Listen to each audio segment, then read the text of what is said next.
Hello everyone. चलिए शुरू करते हैं प्रेजेंट इंडेफिनिट। सो आज हम शुरू करेंगे sorry future indefinite. Present indefinite तो हम कर चुके हैं, आज हम करेंगे फ्यूचर का इंडेफिनिट टेंस। सो इसको पढ़ने से पहले मैं बस एक चीज आपको बताना चाहूंगा जो काफी जरूरी है, जो है विल और शैल का यूज।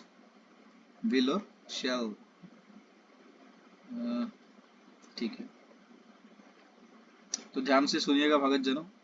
तो बात कुछ ऐसी है कि अगर मैं आई रेड्यूस कर लेते हैं, अगर मैं आई और वी के साथ शैल यूज करूंगा और बाकी अदर सब्जेक्ट यानी कि you, they, he, she, it या कोई भी नेम, अगर इनके साथ मैं विल यूज करूंगा तो जो भी मेरे फ्यूचर के एक्शन होंगे वो नॉट फिक्स्ड एक्शन होंगे। यानी कि उनको लेकर मेरा कंसर्न ऐसा कि हो सकता है वो हो भी या नहीं भी। ये आप समझ लिए कि जी ये फ्यूचर के टेंस होंगे, फ्यूचर इंडेफिनिट, यानी कि हो भी सकते नहीं भी हो सकते। और इसका एक ही दूसरा केस है, अगर मैं इसको दोनों को कर दूं उल्टा, तो अगर हम आई और वी के साथ, लो भैया, अगर हम विल का यूज आई और वी के साथ करेंगे, रेड से लिख दिखा ये भी, चलो यार तुम्हारी तुम बढ़ूंगा देखो। अगर मैं विल का यूज आई और वी के साथ करूंगा और शेल का यूज, ये ब्लैक से लिखना था, सॉरी, और अगर मैं शेल का यूज बाकी अदर सब्जेक्ट के साथ करूंगा, इसको अदर सब्जेक्ट में लिखते हैं, अदर सब्जेक्ट। अगर मैं आई और वी का यूज विल के साथ और अदर सब्जेक्ट के साथ शेल का यूज करूंगा, तो जो मेरे फीचर की इंटेंशन होगी वो कैसे होगी, फिक्स्ड होगी। अब एक छोटा सा एग्जांपल ले लेते हैं, जरा सुनिए। अब मान लीजिए आपका बर्थडे है और आप मुझे बोले कि सर क्या आप मेरे बर्थडे पे आओगे।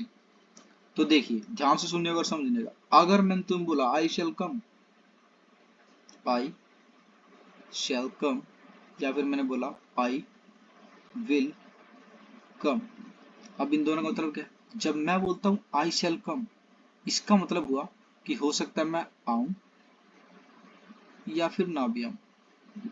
ठीक है भाई, मान लो मैं तुम्हारा दिल नहीं दुखाना चाहता, बोलूं हाँ आई शैल कम, आई शैल कम, तुम बोल सर जी वो पक्का आएंगे सर जी, लेकिन नहीं, अगर तुमने टेंस पढ़ा हो तो पता लग जाए मैं क्या कहना चाह रहा हूँ। लेकिन अगर मैंने बोला कि आई विल कम, सो मैं कह रहा हूँ कि मैं डेफिनेटली आऊंगा। यस, समझ में आया सभी को? हाँ भाई लल्लन तिवारी, तुम्हें भी आ गया समझ में? तो ठीक है, समझिए। अगर मैं बोलता हूँ कि आई शैल कम, मतलब मैं आ भी सकता हूँ नहीं भी आ सकता हूँ, फ्यूचर एक्शन है, क्या अब तक कुछ काम आ जाए नहीं आ पाऊँ। पर मैंने बोला कि आई विल कम, चाहे कोई काम आ रहा हो मैं तो आऊंगा, बोलता I will come, kind of promise. ठीक है, तो यानी कि जो फ्यूचर के एक्शन होंगे, फिक्स्ड एक्शन क्या होते हैं, देखो प्रोमिस कर रहा हूँ तुम्हें, है ना, तो मैं ये सोच के कर रहा हूँ ना कि मैं आऊंगा। ठीक है, तो जो भी फिक्स्ड एक्शन है आप इस तरीके से शो करोगे, ये जो हमारे नीचे लिखा हुआ है, और जो फिक्स्ड एक्शन नहीं है वो मैंने आपको बताई दिया, ऊपर वाले तरीके से करेंगे। ठीक है भैया, अगर समझ में आ गया तो तड़े हो जाओ। तो अब बात करेंगे हम स्ट्रक्चर की। अच्छा हाँ, बचने का तरीका कैसे करें। ठीक है, देखो भाई, लिखने में तो मैं तुम्हारी हेल्प कर सकता हूँ, बट बोलने में तुम्हारी हेल्प नहीं कर पाऊंगा। बाकी तुम समझ गए होगे हेल्प की क्या जरूरत है। देखो भैया सुनो, आई विल और आई शैल, मजाक कर रहा हूँ, लिखने में भी करूंगा और बोलने भी करूंगा। तुम्हें बस बोलना है आयल,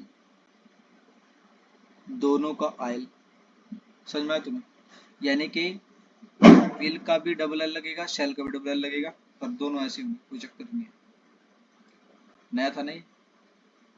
हाँ पता था मेरे को, नई बात बताइए फिर तुम्हें, थैंक यू बोलो चलो। हाँ कोई बात नहीं, कोई बात नहीं, ये तो मेरे को तो सहा। ठीक है, तो अभी स्ट्रक्चर पे करते हैं। स्ट्रक्चर सारा सेम वही है, सेंटेंस में जो भी जो हमारे टेंस है ना, उनके स्ट्रक्चर में कोई ऐसी लंबी छोटी बात है नहीं, सबका स्ट्रक्चर एक जैसे रहता है। इसका वही है, हमें पता है कि 3 कांड के होते हैं ये। पहला एफर्मेटिव, एफर्मेटिव, एफर्मेटिव में सबसे पहले क्या लिखेंगे, सब्जेक्ट, सब्जेक्ट, उसके बाद सुंदर सुंदर हमारे विल शेल, इसका यूज तो आपको पता ही लगेगा कौन कौन सा होगा। और उसके बाद यूज करेंगे हम V1 का, और बाद में आएगा हमारा ऑब्जेक्ट, बस यही है। ठीक है, अब तुम्हारी मर्जी है, कुछ भी लिख लो, जैसे I will sing a song. Negative बना लो, तुम्हें नेगेटिव भी बना लो भाई। नेगेटिव कैसे बनेगा, I will not sing a song, I will not sing a song, ये बन गया हमारा नेगेटिव। अब तुम्हारा मन करेगा सर जी इंटेरोगेटिव भी बनाना है, तो इंटेरोगेटिव बना लो भाई। इंटेरोगेटिव कौन होगा तुम बनाने के लिए, interrogative, as you know that interrogative के दो होते हैं ना, क्लोज एंडेड, पूरा लिख दूंगा क्या तो करना है, क्लोज एंडेड, दूसरा है हमारा ओपन एंडेड।